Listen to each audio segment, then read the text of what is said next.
Hey everybody, Larry Powell here with Studio HFL. Glad you're here tonight. And this session tonight wraps up a complete week of special events that I've had here as what I've called the Industry Pro Showcase.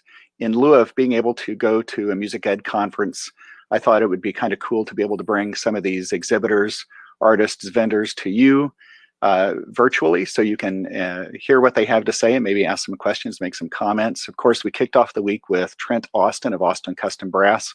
That was a blast. The next night was the Louis Armstrong author and expert Ricky Riccardi with our special drop-in guest, Doc Severinsen. Wednesday night was Peter Pickett and Eric Murine of Pickett Blackburn. Thursday night was Whiff Rudd of Baylor University and, of course, the author of the new book, Side by Side. Last night was the Carl Hammond of Hammond Design Mouthpieces. And we're wrapping things up again tonight with David Messina and Erica Howard, of course, with Messina Covers. And we'll get to them in just a second. But all of these interviews are going to, of course, they're live right now, but you're going to be able to access these. The audio will come to the podcast platform tomorrow. The video will live on in infamy, maybe that's the best word, on the Studio HFL YouTube channel. So you'll be able to find that information. Of course, you can always go to studiohfl.com and find links to everything there. You can also go to the blog, and for regular interviews, you'll have access to the blog and show notes for each of those interviews. Of course, if you are interested in supporting the show, you can go to patreon.com/studiohfl and check out what's available there to help with the show. And of course, now I'm fortunate to have some of the show sponsors here with us tonight. Messina Covers, of course, is an important part of this, and we're glad to have you guys on board for this. So one nice big announcement coming up that I just firmed up today is Thomas Gonch will be my next live guest, and that's going to be a week from Sunday. That'll be January 24th, 3 p.m. Eastern. And that's, I think, well, you can't help but be a fun event with Thomas. So, all right. So David Messina, Erica Howard, I'm going to bring you guys into the big picture here. And welcome. Glad you're here tonight. Thanks for having us. Absolutely. So, my first introduction to you guys was, of course, I heard the name. I think somebody... it wasn't Joey Tartell. It wasn't somebody that has, a ridiculous pink case just yet, but somebody. David Wolf, one of my students, had a case made by you guys, and so I thought I got to check this out. And so I went on the website, and I ordered an 8-piece mouthpiece pouch, and I didn't even think anything about it. And Erica. We showed up together in Owensboro, Kentucky to play with the Owensboro Symphony. It's the first time we had met in person, first time we were going to play together. And before anything happened, you said, I owe you an apology. It's been a year since you sent this request in. And you presented me with this pouch, 8 mouthpieces, right? Look at that. That's obnoxious. But it's also the best conversation starter I think I could have in my case, right?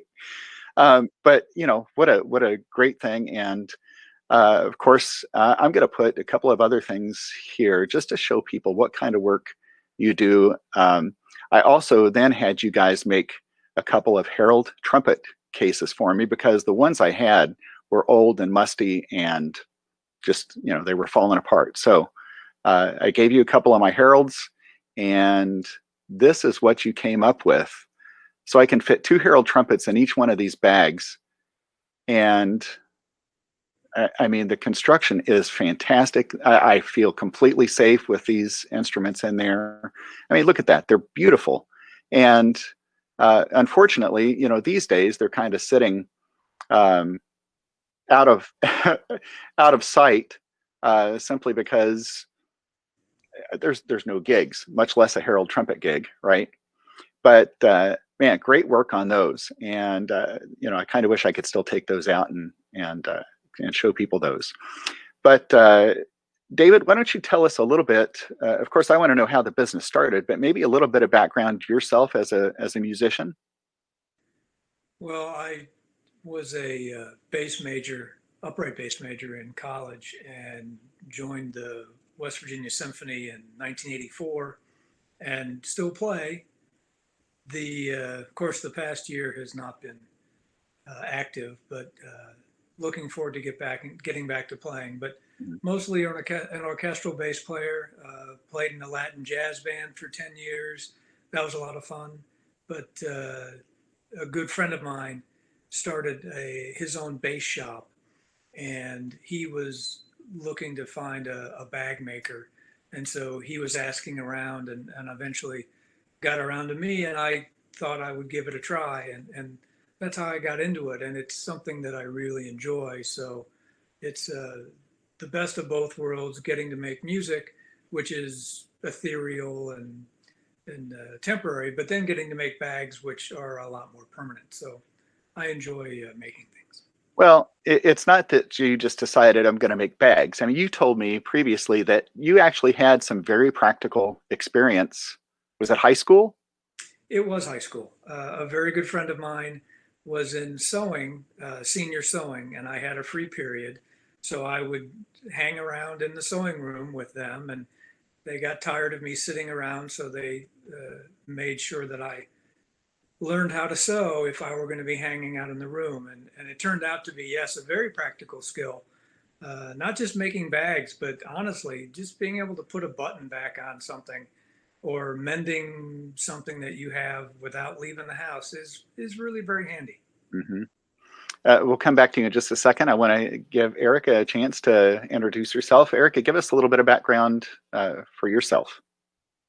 I was a trumpet education major in college, and I freelance trumpet perform around. I play in Owensboro and West Virginia Symphony, and I'm in the Huntington, West Virginia Symphony.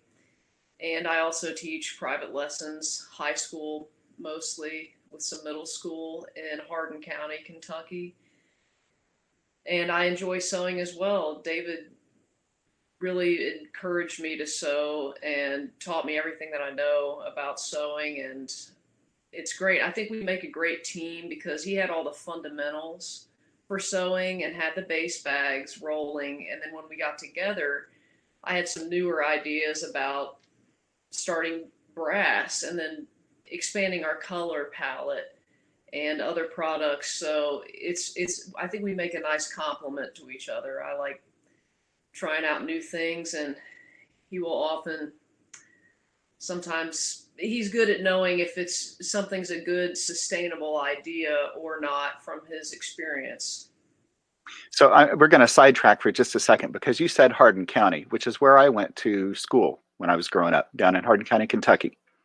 And Really? West Hardin High School, which doesn't exist anymore, is where I went. And of course, there was East Hardin, doesn't exist. North Hardin, I think, still exists. Mm-hmm. So where are you teaching down there? Central Hardin is a high school. Now I was at East Hardin, which is a middle school now, Right. and what West Hardin is.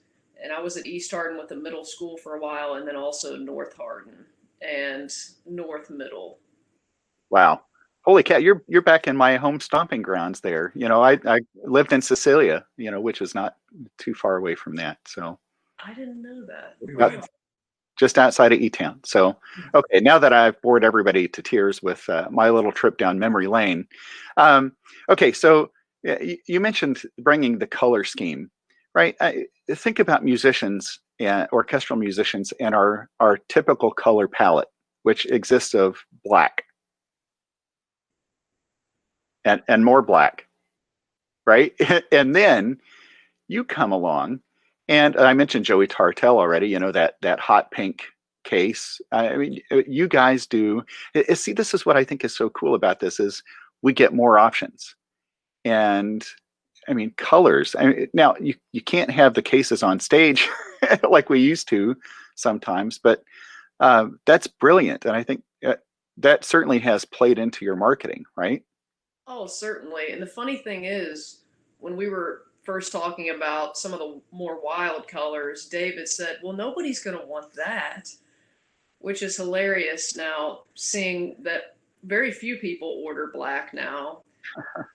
So it's really evolved, and it does set us apart. And that's something that I didn't really think about, the fact that we are the only people that you can have that many color combinations. In that way, we don't have any competition with colors, so it's a nice thing. Is there a most popular color? When I started, I used a midnight blue or a dark navy, distinctly because I didn't want to be another black bag. So that was what I was doing to set myself apart. And I did that for maybe 10 years, just under. And so at this point, I've been around long enough that some people consider the blue the classic color. So we do a lot of midnight blue, but then actually it goes in waves. Currently, we've seen 3 coyote brown bags in a row. Then you'll have a run on forest green. The grays will pop in, and then you'll do 3 red bags. It's very cyclical that we don't. In fact, we were talking just the other day. We should track how the colors go, just for our own edification. But black is truly the least popular color.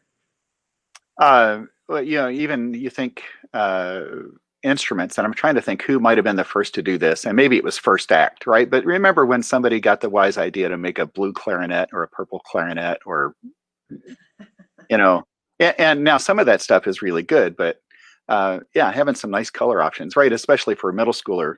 I'm not talking about the bags just yet, but colors are fun. Okay, so I'm thinking about bass bags, and and it makes me grateful that I'm a trumpet player. And even sometimes carrying 4 or 5 horns around, it's still nothing compared to having to lug a bass around. These things are still protected in your cases, right? I mean, that big bass is protected. It is. It is also incumbent upon the player.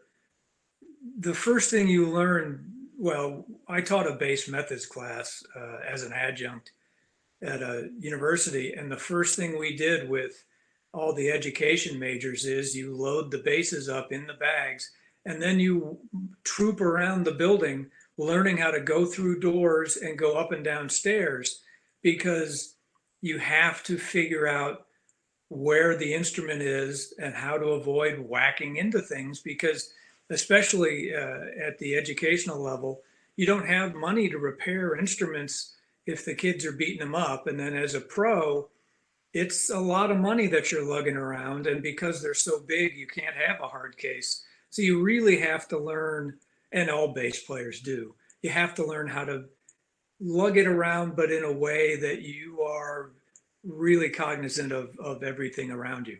Trumpet players, on the other hand, their horns are made of metal, and they think the cases are too. Yes, but I taught a methods class, a brass methods class, and one of the first things I taught was how to open the case. Because how many times have you seen a middle school trumpet player open the case upside down and the horn falls out? So this stuff is totally legit to teach, right? Because, music ed majors might think, why the heck do I need to know this? Well, you just explained why they need. So I'm curious, did you teach 2 sections of this, one at 1 o'clock and one at 5? No, That, I that's just that's had that oh, sorry, that was a bass joke. 1, oh, 5, 1 and 5. 1, Okay, 5, sorry, it was 5 and 1. 5 and 1. Yeah, Sorry, I went the wrong we direction on that. yeah, we think 5-1. That was great. Oh, yeah. Well, and we're live too, so there's no editing that out after the fact. So now you were just working on this by yourself for how long before Erica came along and started helping with this? Oh, probably about, gosh, how far back is that? About 13 years, I think. Yeah, I think I did it for about 13 years before Erica started joining in. And so now, how long total? How long have you been in business with this? 22. In Wow! June it'll be 23. Congratulations. Oh, thank you. Yeah. And I mentioned this on something the other day on social media, but to me, there's nothing better than small business for the simple fact that you can get the custom work, but where else can you go where you can get the kind of customer service that you get with a small business, right? I mean, people when they want to get something from you, they don't have to go through the call center or, I mean, well, you are the call center, right? Although I think, didn't you tell me you do have one other person helping out sometimes, but still, people come to you. Oh, absolutely. Whenever we order things or people call, we're answering the phone and you're talking to the people doing the work, which a lot of people really do like. Hmm. You mentioned the call center. It seems like every place you call now has a phone tree that you have to press 1 and 3 and when you call us, and it doesn't matter when, if we pick up the phone, what can we do for you? Yeah. Before we continue, I just want to point out we've got a couple of people chiming in over here. David Porter, do you know David? Oh Oh, yes. yeah, Yeah, dude. talking about the model case that he's got, and then Jeannie Ullman talking about the clarinet case. So see, I mean, you've got some loyal followers, right? So that actually brings up a good question. Repeat business? Yes. In fact, we have a base customer that we're making, I think, his sixth bag in 7 years. Because in the base world, you're really always looking for the next instrument because there isn't the standardization, uh, and so you're really trying to find just the right one, and so you can work your way up, buying one, hanging onto it for a little while, saving a little more money, buying a nicer one, selling the previous, and so yes, this one customer, we're building his sixth bag. Wow. Maybe you need to teach him how to carry it through hallways. It sounds like he might not be as as Oh no, careful. I the the bags go with the old Sure, instrument generally. sure. Erica, what is your role in the whole manufacturing process? I do all of the trumpet, the mouthpiece pouches, and the gig bags.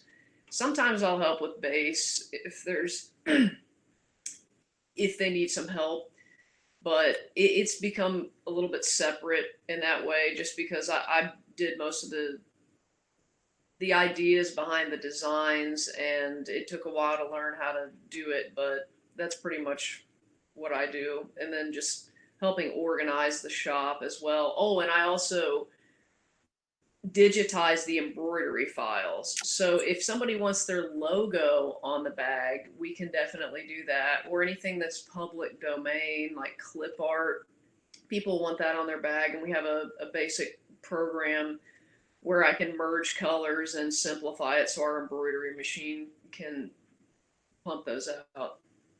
So they don't have to send you a vector file or any kind of graphics, right? They can send you a JPEG, or does it need to be like a PNG or SVG or? It can be any kind of regular image file. Of course, the more detailed, the better. But since it's never bigger than 5 inches, it doesn't have to be super big. And plus, since it's thread, it's only going to be so precise anyway. And there are some, like with text, there's a couple preset fonts on there as well. So most people just want their name or initials. And these are not appliques, right? You're actually embroidering into the case itself. Correct. Though sometimes people will, if they want something that is not public domain, they can buy patches and send us patches and we'll stitch those to the bag. Somebody recently got a Deadpool bag. It was red and black and it had some of the things that Deadpool Had the says. mask. The mask, Oh, right? nice. There's a he had a saying. Some snarky sayings, Yeah, you know. that was another little thing on there. And then Uh, pro sports teams are pretty popular for putting patches on. You mean as clients? Are you using pro teams that? No, no, no.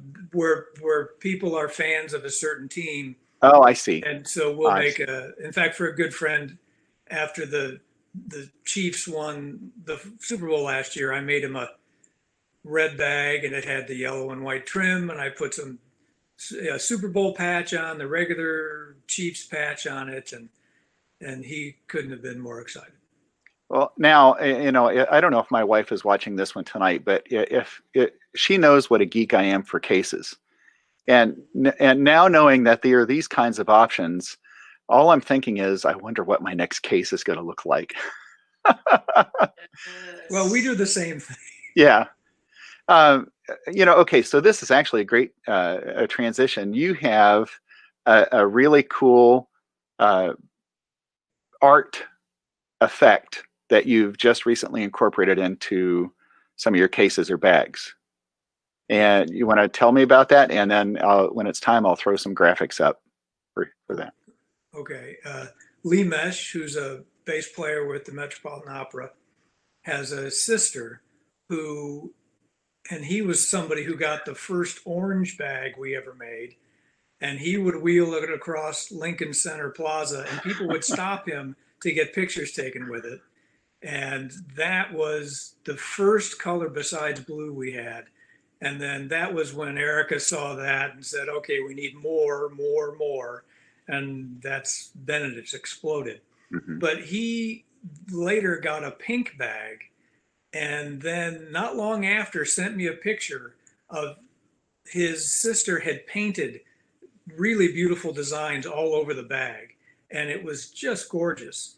So eventually, one of his students decided to get a bag painted, and that's when we realized that this was a really exciting option for people. And recently, I sent her name is Cynthia. I sent her a bag to paint as also just a demo, and that is what the pictures we sent to you are.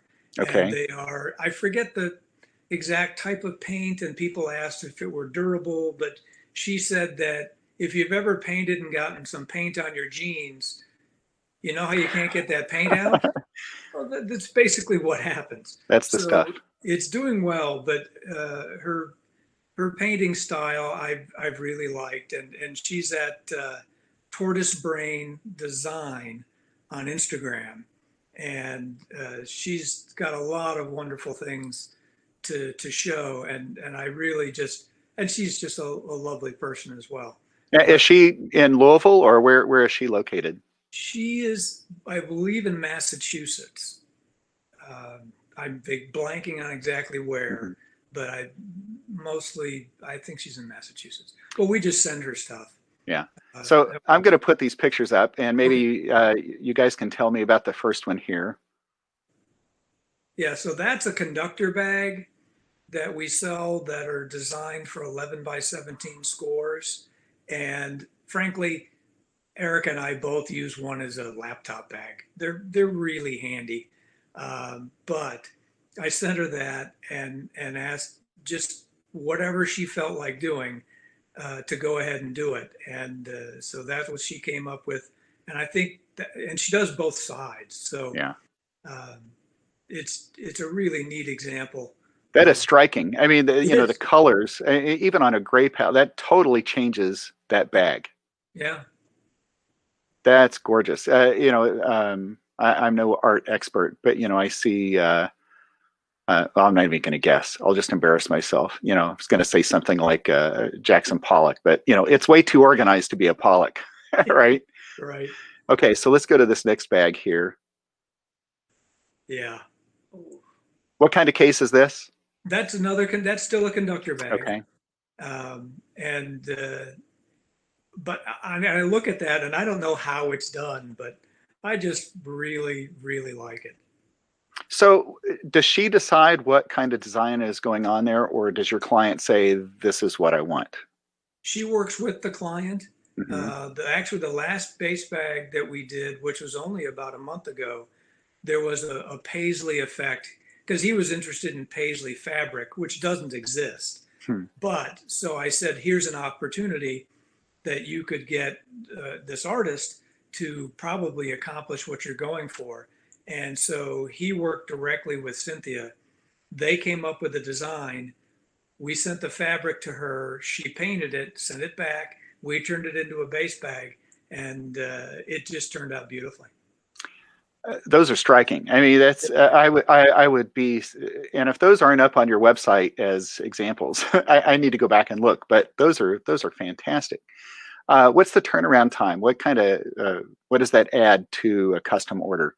That probably adds about a month, would be my guess, because she will come up with some designs, and then you get approval from the client, and so there's a little bit of back and forth because there's a large color palette, and depending on the size of the bag, there's a lot of area to cover, and so then there's transit time of the fabric, and then there's our build time. But And no limit on the type of case. I mean, anything you guys can produce. anything we do, you can have painted. Wow. To me, I hadn't heard about this before. Well, till Yeah. now. I mean, this is fantastic. And of course, my wife did comment. She says, "Total bag geek." Yeah, I do have a problem. Anthony Triplett. Anthony, I think, works for Hammer Design. He was on last night. He's got his question of ever mess with the idea of a mute bag for tenor bass trombone. They often just end up in a duffel bag clanking around, and it sure would be nice to be able to strap the stand to the outside. Well, forget about just tenor bass trombone. Let's talk about any kind of mute bag. Does that already exist? Yes, we do have mute bags of various sizes. They have handles on them, and they can have straps if you want. And we designed them, for trumpet, you can fit most of the basic mutes in there, and then trombone, 3 or 4 mutes. One of the things we get a lot of requests for that we haven't quite figured out exactly how we're going to do is a mute bag that has dividers so that they're not clanking on each other inside of the bag. So we're open to suggestions about that. But I would love it, Anthony, if you just friend us and maybe we could talk about that, because I know for trumpet there are some of those neoprene, and they're exactly the size of one mute, and they just nicely go around the mute. They do have a clip, and you could clip that on the outside, so it's as small as it can be and keeps it safe. That would be nice to do that for trumpet, trombone, and that would be a pretty easy way to do it, because we have also made tuba mute cases, so it's exactly the shape of a tuba mute with a zipper on the bottom, so it would just be a really small version of that with a clip on it. That's great. And I tell you, so I'm thinking Christmas next year, Jenny, since you're watching, Christmas next year, maybe, and it'll have to be painted, right? It's going to have all and embroidered. I'll have all the bells and whistles. So can you mix colors of fabric on a bag? Oh yes, you can do anything you want. Any panels can be whatever you want. We've had a few people. I had a friend in college, and he said, "I want a bag, and I want every color you guys have, and I want every single thing to be a different color." And he just wanted the wildest looking bag. It looked really crazy. Did you call it the Frankenstein, or I mean, did you even give it a name? Yeah, it had a name. Yeah, and We'll not leave it at that. okay, understood. And I will say the trumpet bags have been the most prolific in people having different trim colors. They really lend themselves nicely to contrast, and we've had a lot of really nice combinations that people come up with themselves, and sometimes they'll say, "What are your thoughts?" and we'll steer a little bit, but they really do look distinctive, and people really do like being able to pick their own stuff. Any request that's been made where you're like, no, not doing that, or can't do that? Only related to shapes or however many horns people wanted in or configured. Basically, we'll have people that say, "Oh, that's really great, this bag that carries 4 horns, but I think it should be in this shape and it should be configured like this." And it's one of those things where everybody's got an idea about how to do it, and it takes just forever to design a bag in a different shape, and sometimes it's just not very feasible, or they might be the only person who would want a bag in that way. Actually, I have one word: chimbasso. Do you know what that Do is? you know what I do, but I'm trying to imagine what the difficulty would be for that. He's joking, right? Is this another joke? Yeah, is this Well, no, another? I mean they come apart. I mean, it's not always in the L shape, right? Okay. Or is it? I don't know. I've never let one get to the house. So Oh, all I do is see pictures, and you get the thing that says nobody makes a case for this. And I think there's a really good reason for that. It's really hard. And there are some things that just are almost not worth the effort. Sometimes you get a request. Well, the one that was the toughest is we had a customer who wanted a gig bag to carry a bassoon and a contrabassoon. It had to be a backpack style so that they could make one trip in from wherever they were parked. And well, I, kind of like that. no, it was not even remotely. I did say contrabassoon, which uh, are very heavy in themselves, and then and they're somewhat delicate with all the keys, and I really saw no good way to accomplish that. And he had already had one custom bag made, Mhm. and he was not happy with it. And I understood the predicament, and I really just said, this is beyond what we're going to be able to do in a satisfactory manner. And so we declined. He was not happy. Yeah, he wasn't happy. Well, okay, but I mean, bassoon players and chimbasso players are generally not happy, anyways, right? So it's like there's. Right, So right. I mean, what's wrong with that? Yeah. No, I do know what a chimbasso is. I've seen them usually as doorstops, Yeah. or no, I've actually Tony Niffen, Indianapolis Symphony. I remember doing a weekend with them where he was playing, and of course, in the right hands, what a gorgeous instrument, right? Yeah. And in the wrong hands, I think it should be a felony, right? Yeah. Okay, David Wolf, a student and friend of mine, says his Messina 2.5 has been a lifesaver. Yeah. So, do they float? Is that what he's referring to? Is this? Actually, they probably would, unless you push them under the water, because the Cordura is water resistant. It's a urethane based Cordura, and it's, well, much like a tent. It'll bead water, but if you start rubbing on it with your hand, eventually you'll break that surface tension, Right. and you can eventually get it wet. But by and large, if you get caught in the rain, which I've been caught in the rain with the bass, and it doesn't get to the instrument. So that was a perfect setup, and I didn't even know it because we've been talking about the manufacturing process and your insight there, but you choose really high quality materials to work with, right? We're not talking about the fabric sale at Walmart.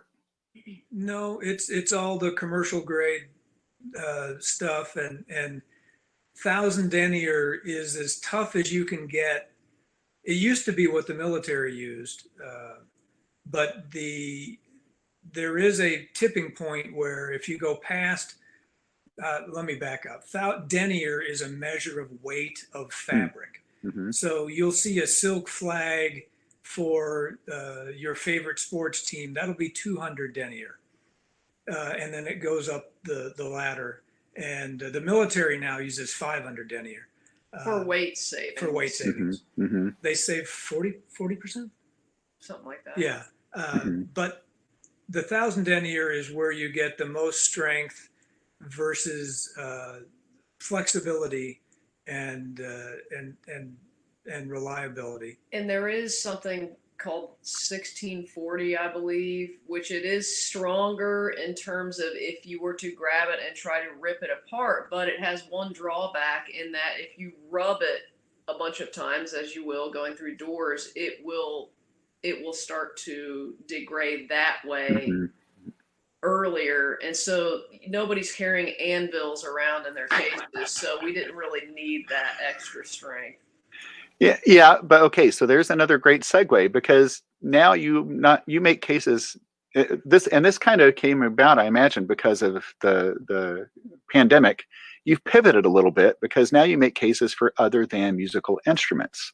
Yes, Yes, such as. a little bit. So one of the things we tried that was a monstrous failure was a gun bag. And the reason we had some ads on Facebook, which were just a total flop because they turned into, well, I was the model for the pictures, first of all, which looking back was probably a mistake because lots of the comments were, well, you don't look like you'd be good at shooting. Or does the bag come with the girl? Or Wow. just you name the goofiest comments ever. And I just think that that's a market where they don't really want custom things. They want to be low key. And there's already a bunch of American made companies for that too. So it's one of those things where it just was never, I just don't think it would ever work out. And there's just a lot of competition there. You don't think a hot pink shotgun bag would look great, going on a dove hunt or quail hunt? We do. Yeah. Well, and hey, we do have camo. So Well, that's good to know. And so all the stuff, people can go to the website and get ideas of color schemes and that, right? I mean, is that easy to find? It is. There's a Good. color chart, and actually, frankly, with the color, we have 20. Actually, yesterday we added one more color, so we have 23 colors that we have in stock. And for a good number of people, it really is rather paralyzing when you ask them what color they want. So you do have to a lot of times give them a bit of guidance. You can say, well, break it up into earth tones and then bright colors. Which kind of person do you think you are? And Joey Tartell is a bright color person. Yes, he is. You have to have something to detract from the lack of ability to play the trumpet, yeah. right? I thought it was to detract from the fact that he never wears pants. He wears shorts. He wears shorts. Just to Shorts. clarify out there, he does wear. He doesn't walk around naked. Yeah, yeah, Well, he wears a shirt. yeah. Let's see a couple other comments here. Oh, science. Yeah, you know what? I love that. And denier, right? If anybody in the comments can make it to Google and put it up there on how to spell it, I would love to see exactly how that looks. There's no prize for that, unfortunately, but We'll send you a mouthpiece pouch if you're the first one to do it. There is a prize. Ooh, there's some incentive. PM me. There you go. Okay. With your name. So so people can reach you not just through the website. Of course, you're on social media, Facebook, Instagram, Yes. Twitter. No. Yeah, me either. I've just never been able to get into it for some reason. I don't know why. It's a lot. The interesting thing is it's a lot of bases to cover. Even within Facebook, there's our personal pages, then there's the business page, and so then there's Messenger, then there's kind of a messenger inside the business page. There's a lot of places that you have to keep track of. Yeah. I'm thinking about marketing again, and honestly, it's been word of mouth, right? That's driven the business. It's people seeing the case and like, I want one of those. 100%. We have, in the grand scheme of things, we've spent $0 on advertising. What a great business model, right? I mean, to not have to worry about that aspect of it. Yeah. That's fantastic. Okay, so David Porter looks like the first one back here by maybe it's 2039, so 839, and Anthony Triplett also at 839, but David's came in first. Well, I'll send it to both of them, and I'll send them a pouch with your name on it. Oh my gosh, look at that. And it's going to look just like that, right? It's going to say your name. It's going to say your name. Yeah. So I say your name. Right, right. It's just like the stories about people going to the bakery and asking for a certain thing to be written on Right. top of a cake, and they take them literally. Yes. What else you got there, Erica? So Dave Porter mentioned our super single, and he says versatile. And so a super single is actually one of our flugelhorn bags, but it has this awesome insert in it where it basically protects your B flat from other objects you want to put onto it. So up here you can put mutes, snacks. You can even put a piccolo up here too, and when you close it, it will not touch the other instrument. And if you want to use it as a flugel bag, you can just take the Velcroable insert out, and it's basically two cases in one. Originally designed as what, a flugel case? Yes. But like everything else, right? You can find. You said snacks, right? So I mean, Well, yeah. those were when we were flying to visit my family. We would take two of those, and Erica could take a B flat and a C. One would be my personal bag, one would be hers, and we could have snacks or whatever mutes and things, and you could get on and off the airplane without having to check your horns. And they were a really very safe way Yeah. to get a horn on and off a plane. Typically I would have to somehow stuff the snacks down the bell of my B flat, right? I mean, there was no room in the case. I'm kidding. From which end, though? I mean, yeah. yeah. That was the problem, right? Unless it was a Slim Jim, forget it. Yeah. Right. That's great. And I don't know how many people know what a Slim Jim is, but again, I grew up in Kentucky, right? And there are truck stops. Everybody should know what a Slim Jim is. Oh yeah. They're state. Yeah. So what I'm seeing personally is this growth from, and not just the original base case, the base bag, but even lately, this growth in maybe custom ideas now becoming more of a stock option. Or do you actually carry stock, or is everything custom? There's a couple trumpet bags sitting over there that are just black with a red logo. Every once in a while, somebody wants something really quick, so we can offer them that. And they occasionally do that. Oh, and then there's also a lot of plain mouthpiece pouches in stock, but almost everyone wants their name on it. So, if I were to do it, I would put my logo on there. yeah. I would do the Studio HFL. We're going to have to talk. Yes. Jenny, forget I said that. Okay, so but back to this expansion of, right? I mean, maybe it started as bass. Now you've got every instrument. Have you made piccolo cases, piccolo bags? More than a piccolo bag, you'll have a woodwind bag. In fact, Jeannie Ullman, who mentioned her bag, carried a number of cases and a few supplies in a general area that was then in a case. As a woodwind player, she's carrying a lot of things. Flute players, we actually have made a modified, actually turns out to be a modified airline trumpet bag for a flute player that would carry, what would that be? There was an alto flute, a regular flute, a piccolo, the stands, and her whole entourage of instruments all in one bag. And in fact, the first one we made, she took on tour in China. Nice. And it was, well, like carrying all your trumpets, all in one on your back, very safe and always with you. But tuba bags are probably behind bass and trumpet. Tuba bags are probably the most common other instrument that we've been making. Done anything for percussion at all? We've done a fair amount of marimba covers, cymbal bags, and then in the percussion world, instead of mouthpieces like trumpets, a lot of them collect snare drums.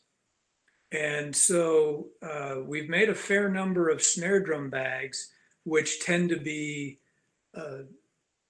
not standard sizes. So they don't necessarily find one for this Mhm. particular thing. So they'll come to us for a custom snare bag. My oldest son and a business partner just started a custom drum company. So we are going to have to talk off air after we're done here, but we're going to have to talk because I think this might be a cool thing to tie in. Kind of like with Brass for Beginners, right? I mean, you guys are now making cases for not just for individuals, but you've got that I know of at least one client with maybe bulk orders. Yes, that worked out really well. So thank you again for that. You're welcome. And I love their products, and I think we make a good matchup there.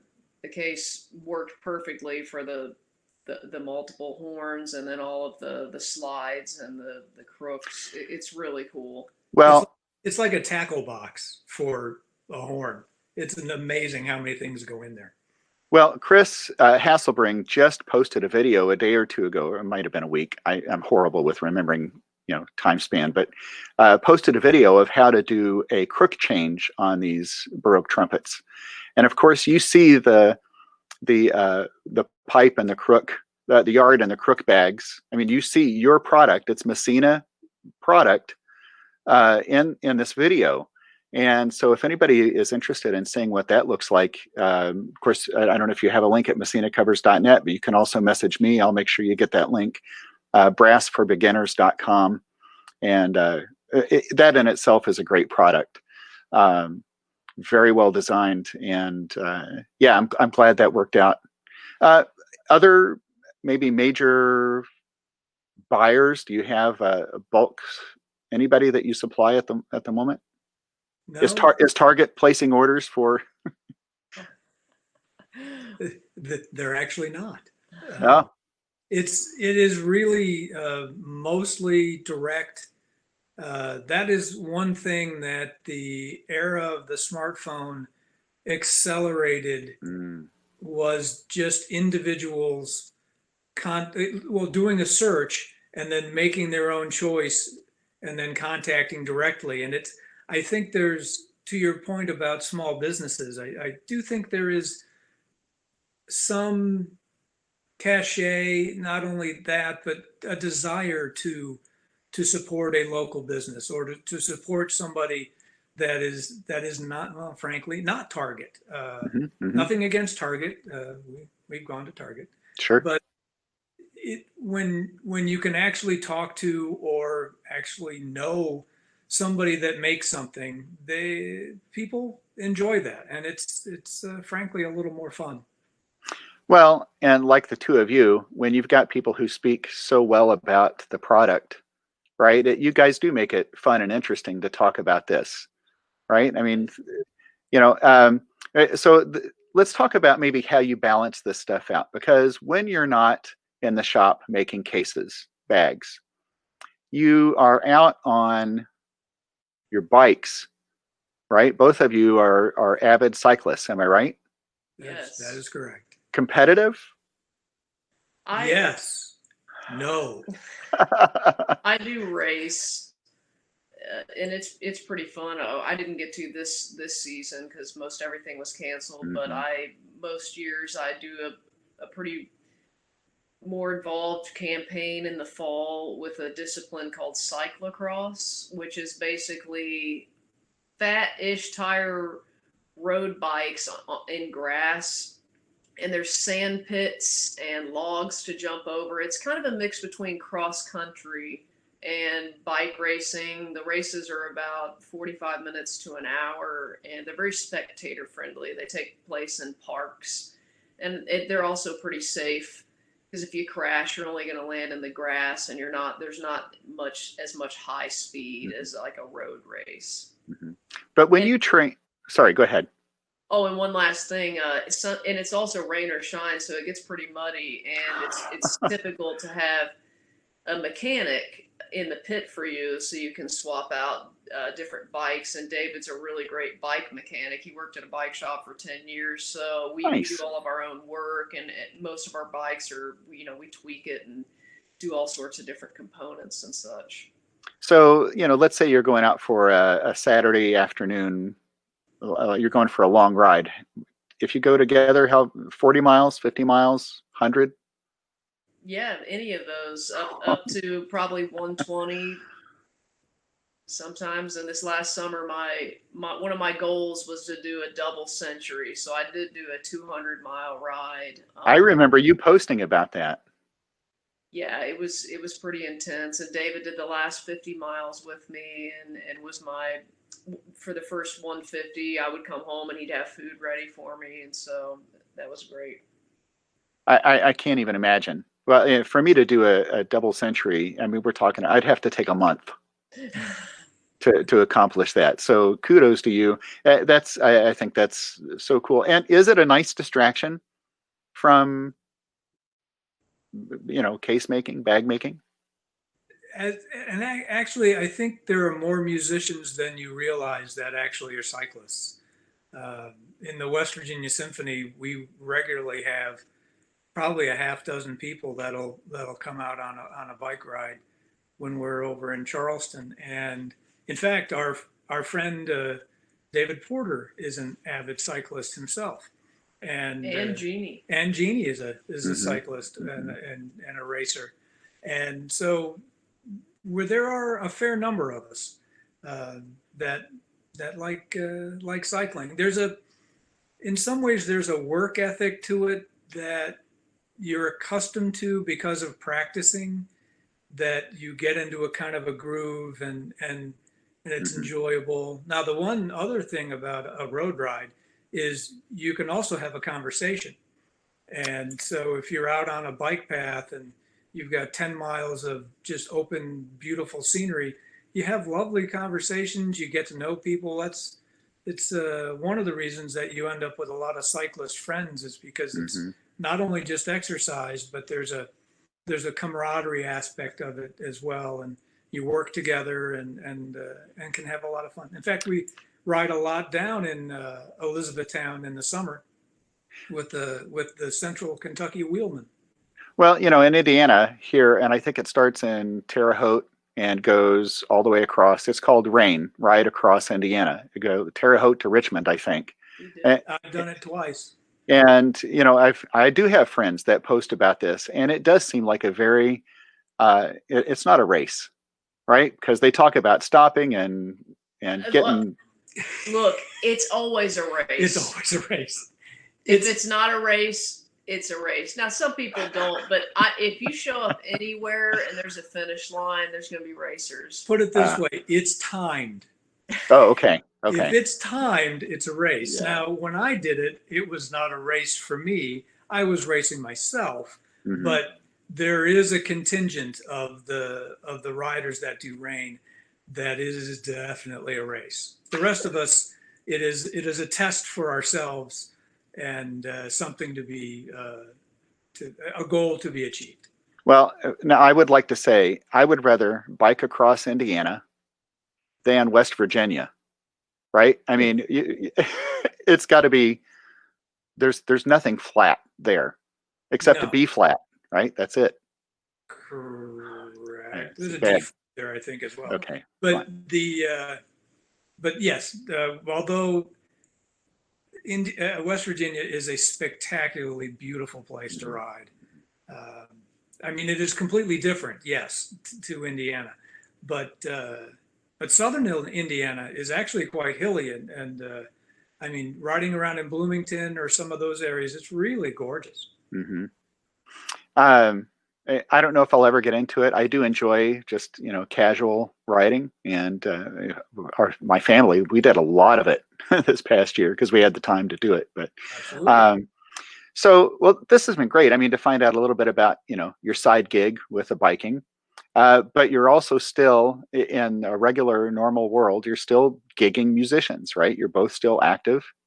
Correct. Um, and I can speak to the fact, Erica, that you are one of the finest musicians I've sat next to. You're a fantastic trumpet player.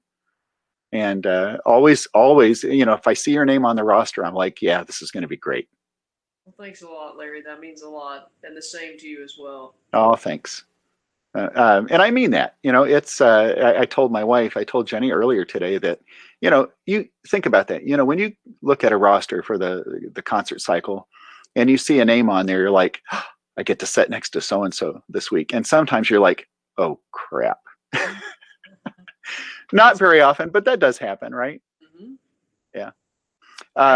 Playing in Owensboro, it's just a great section, a great orchestra, and just really, really fun. Well, I tell you, we're all itching to get back to that, socially distanced or not, right? I think Right. we're all ready to get back to that. David, I look forward to an opportunity, for us to be on the same stage at some point. It'd be a lot of fun. Yeah. So, oh my gosh, I've learned an awful lot tonight. I mean, you guys are not just custom bag makers. I mean, you are truly custom. It's like the embroidery, the colors, this new option now with, say her name again, the painter. Tortoise Brain Design. Tortoise Brain Design. And her name is? Cynthia Mesh. MES. Cynthia Mesh. So I'll try to put that in the show notes for this, make sure everybody gets access to that. Yeah, but I mean, this is terrific. See, this is what I've been kind of plugging all week is we know about mouthpiece makers. We know about horn manufacturers. We know about arrangers, Q Press and all that sort of thing. But when it comes to case makers, it's like, what is there to know? Well, it seems like there's an awful lot to know and appreciate in what you guys do. So I really appreciate you guys sharing all that tonight. Well, thanks for having us. Absolutely. I know we've got some friends over here. Probably Mark Engel. Is that somebody you guys know? Yes, he was my band director in high school, and a trumpet player as well, a very fine player. Taught me so much. David Porter, we mentioned, Anthony Triplett, Rosemary Klein. She is a trumpet player here in Indianapolis. Really fine trumpet player. I see Jeannie Ullman. Is that a friend of yours? Yes, very fine clarinet player. And Jonathan Bradley just chimed in. Thanks. Tina Gunther Allgood. Oh, we would be remiss. That is somebody we forgot to talk about. We also offer vinyl heat press. If your logo, for example, I'm looking at the upper right hand corner, very well may be better suited for a vinyl heat press than, say, a standard embroidery. And if there are some things that our embroidery machine does not do well. And so we recruited our friend and neighbor. She lives 3 doors down. We have a wonderful neighborhood. And she was already doing some of this. And we said that we have an order that would pay for a heat press machine for you if you were interested. So she said yes, and she got a machine, and she hasn't looked back. She just does it on the side and enjoys it and is really good at it. And we've done some really nice things. Somebody put Cooperstown in large letters on their bass bag. This was obviously a baseball themed bag, and the O's were baseballs, and she did all that in heat press vinyl, and it looks fabulous. Wow. Well, you talk about your neighborhood. Just to clarify, if you are truly from Kentucky, how do you say the city where you're living and working? Louisville. Yes. Yes. You have to swallow the Louisville, right? Yeah. When I meet people that tell me that, yeah, I'm from Louisville, I'm thinking, no, you're not. Yeah. No, you're not. You've driven through there, and that's it. Yeah, when you say it on the phone, please confirm your address, and you say Louisville, they say, where? Yeah. Louisville. Named after King Louis. Yes. Right? Yeah. Yeah. Yes. Actually, it was the 14th, I think. Ryan Nottingham, another one who chimed in here. Ryan's another really fine trumpet player. Had an opportunity to work with him. He's in Louisville as well, right? I just played with him today, actually. Oh, terrific. Well, guys, this has been really fun. And one more question. Everything's by the phone or by email or web, right? Do you guys actually have, when in good times, do you have a walk-in opportunity, or is this usually? You can walk in. In fact, we had somebody that wanted to come see the factory, Hmm. which we found very endearing because it's our basement. But people who are I mean, we have a fair number of people that are local that'll Yeah, just come by and pick up a bag. But by and large, it's digital. very nice. Well, guys, let me don't go anywhere. Oh, Erica, you were going to say something? Yeah, can I just show a couple things? Absolutely. No, we're not done yet. We don't have to be done at all. Okay. So you saw the super single. That was one. That was an example of one thing a lot of people don't realize we have. Another example of things that people don't always know about are our backpacks. Nice. So they're very durable, and you can get them to match your bag. A lot of people like doing that. I have one. Yes. So And and these are, you make these as well. It's not like you Yes. buy these in bulk and put No. the embroidery. I mean, these are constructed. Wow, very yes. nice. And here's another conductor bag, and this is a really great color, a new color that we have. It's kind of like an electric neon blue, Yeah. so just keep that in mind. And Is that that donut? is embroidery. Yeah, that's a donut. That's a donut. I don't know Yeah. if you can tell that. That's a Yeah. donut. Yeah. And then another new color we have is just orange hunter camo. Oh, nice. If you want attention, get a camo bag. You will get so many comments and just people asking about it. And if you're in Hardin County, people, you'll be their hero. You know the hunting crowd. Yep. And then one other thing. So we were talking about people like wild bags, but a lot of people like subtle bags, but maybe just a little personal touch. We've recently started Oh, doing thread in different colors. So if you like nice. wanted a black bag but just a little bit of a personal touch, you can get a little bit of yellow, green, blue thread, something like that. Now, you mentioned camo will get attention, but once again, the 8 mouthpiece trumpet pouch, is this the largest you've made? Yes, Yes, you win. I Yes. win. Yours is the biggest. You win And the mouthpiece and Olympics. and what's cool about this, of course, right? I mean, it does, and it holds. This is great. Um, and somebody would think. I know I've been asked several times, why. I mean, that's been the question, why, and my answer is because I could, and they did, right? Yeah. So yeah, Ryan's people are commenting on that. Um, do you foresee any new product line in the future? I know you mentioned guns was kind of a failure, but any other things that might be around the corner? Not necessarily around the corner. Someday I do want to make a hard bag. Well, I guess it's not a bag, a hard case. Hmm. Something sort of like um, similar to like a Marcus Bona bag. And Hmm. I think that'd be really neat. And I really like Wiseman cases. Hmm. I think what he does is so cool because the zipper is modular to the rest of the bag. So let's say you have the bag for a long time and the zipper, something happens with that, you can take that off but keep the rest of the case, and it's so interchangeable. Hmm. I just think he has some of the best cases ever, and I think it would be really great to do that. But that'll be a big undertaking to learn how to mold plastic and Hmm. integrate it. But someday that's a dream.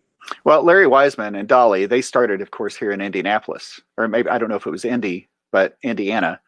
And I don't know where those bags are made at the moment. If I'm thinking the same thing, the dolly bags, maybe some people call them those, but I'm sure somebody out there can prove me wrong or prove me right on that.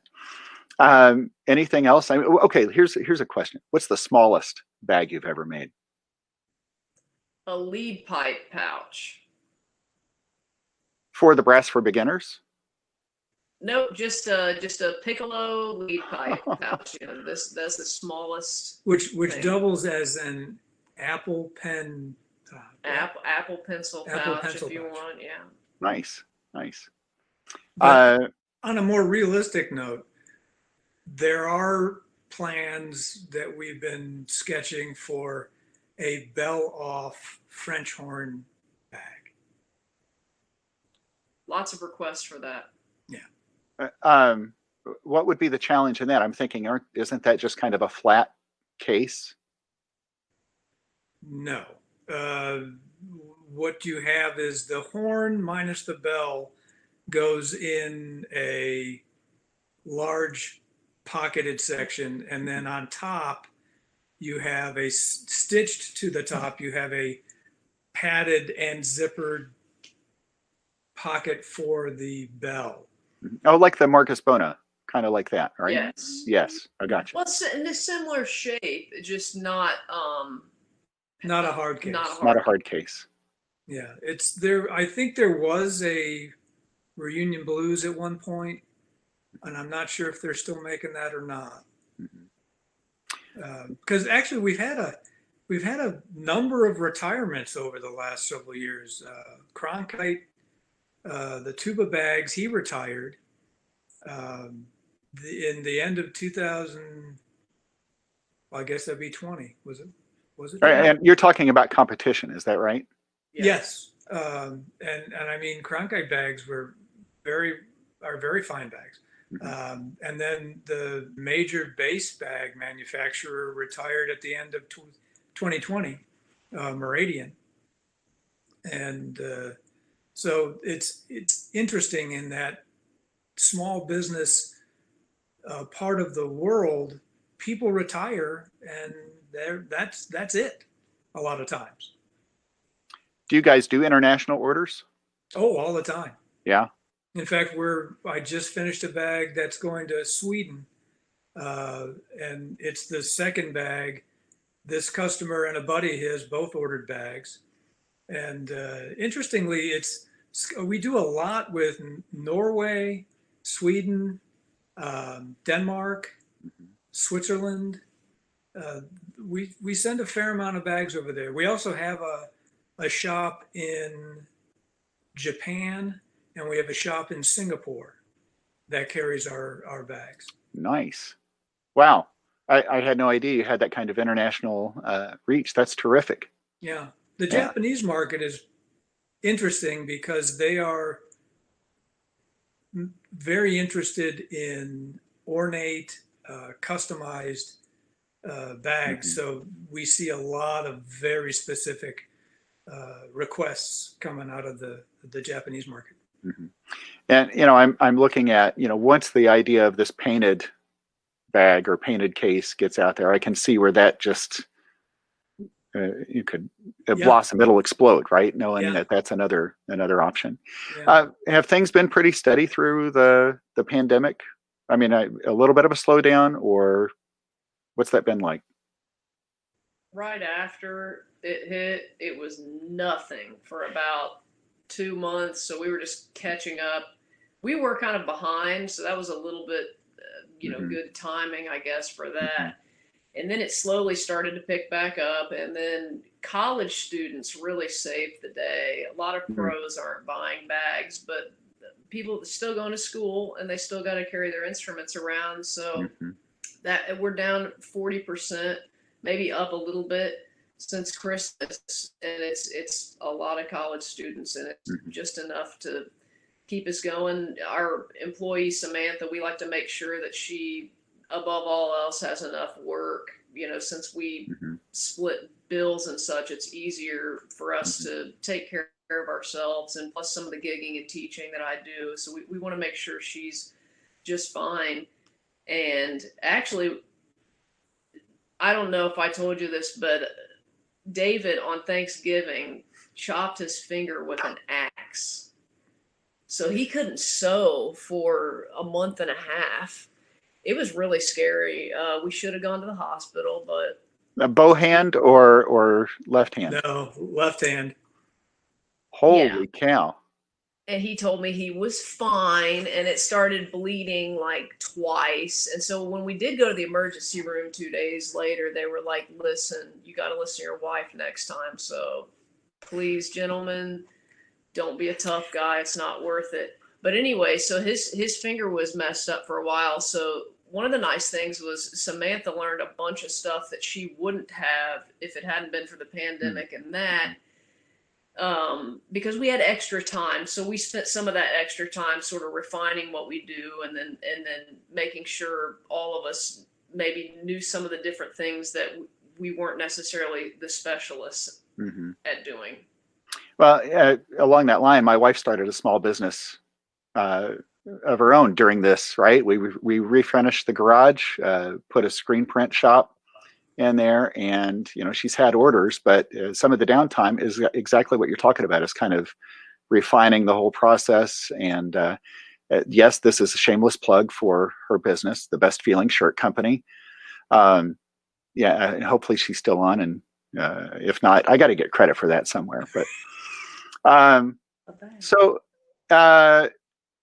okay, so 2020, David, was this also the year that you had a small bike accident? I did have a small bike accident in February.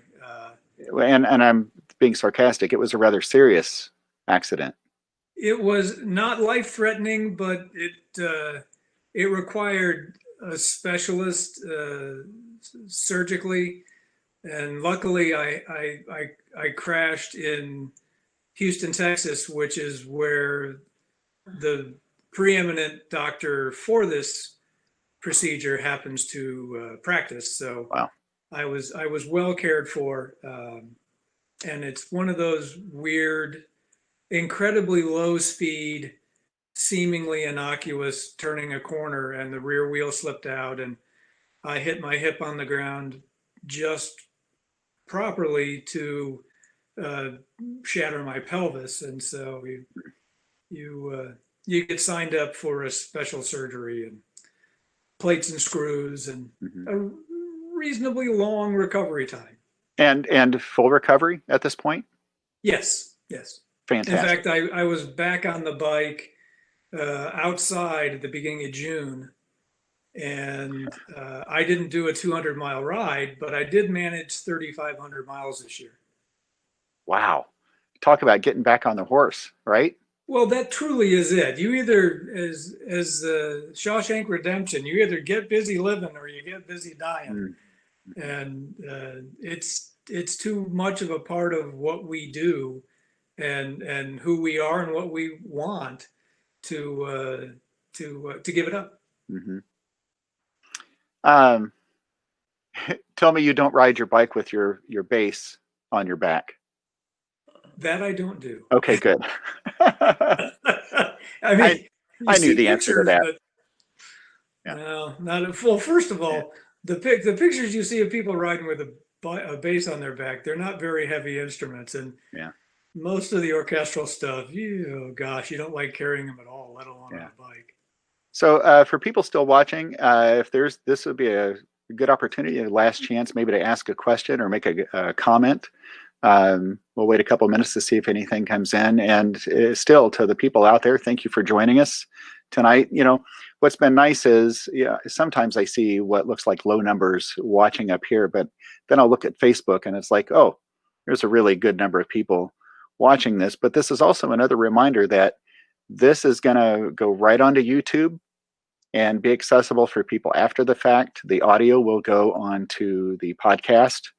So that will be accessible. So when people are driving, now they're going to miss the visual aspect of all the show and tell, right? But I'll try to make sure that I direct them to the website, so your website, where they can see everything.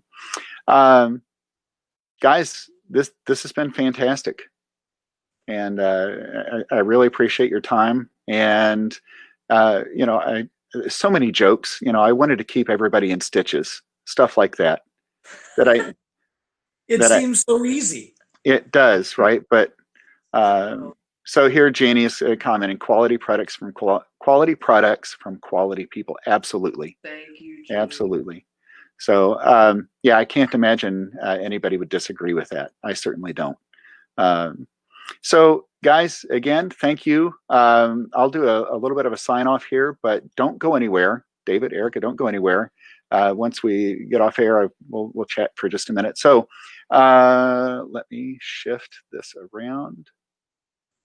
Everybody, thank you for being here. This is the final session for the Industry Pro Showcase, as I named it this week. Of course, Trent Austin, Ricky Riccardi, Peter Pickett, Eric Murine, Whiff Rudd, Carl Hammond, and of course, David and Erica tonight. All this is available on YouTube. And while you're at YouTube, if you can subscribe, I'm almost to 100 subscribers there. That'd be great to at least reach that. Facebook, Instagram at Studio HFL, the website, studiohfl.com, and email Larry at Studio HFL, trying to keep all the branding consistent there. So thank you, everybody, for joining us. One last little bit of exciting news. If you're interested in Thomas Ganch, I'm doing a live session with him Sunday, January 24th, 3 p.m. Eastern, and that's going to be an incredible hang with one of the most amazing trumpet players, performers, not just a trumpet player, most amazing performers around. So there'll be a lot of promo on that. Everybody, just pass your thanks to David and Erica, as I'm doing right now. Guys, thanks again. And until next time.